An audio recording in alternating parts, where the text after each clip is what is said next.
Bangladesh cricket board বিসিবির নবনিযুক্ত সভাপতি নিকট ভবিষ্যতে কিছু দেখতে পারবেন এমন একটা মন্তব্য করেছেন।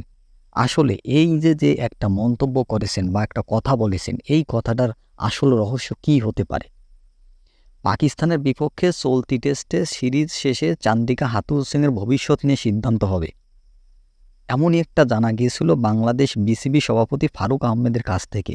এবং সেখানেই তিনি বলেছেন যে এবার আরও একটা কিছু দেখতে পাবা নিকট ভবিষ্যতে। কার ইঙ্গিত দিয়েছে? বিসিবি সভাপতির দায়িত্ব নেওয়ার আগে হাথুরু সিংয়ের প্রবল সমালোচকদের একজন ছিলেন তিনি। নানা সময়ে সেই ভাবনা তিনি তুলে ধরেছেন।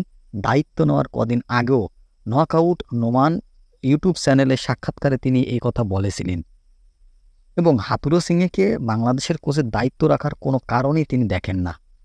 বোর্ড সভাপতির দায়িত্ব নেওয়ার পর প্রথম সংবাদ সম্মেলনে ফারুক আহমেদ বললেন তার ব্যক্তিগত অবস্থা বা ভাবনা আগের মতোই আছে, তবে বোর্ড সভাপতি হিসাবে তিনি কোচের ব্যাপারে সিদ্ধান্ত নিতে চান সবার সঙ্গে কথা বলে। এখন এই যে একটা ইঙ্গিত, এই ইঙ্গিতটা কি?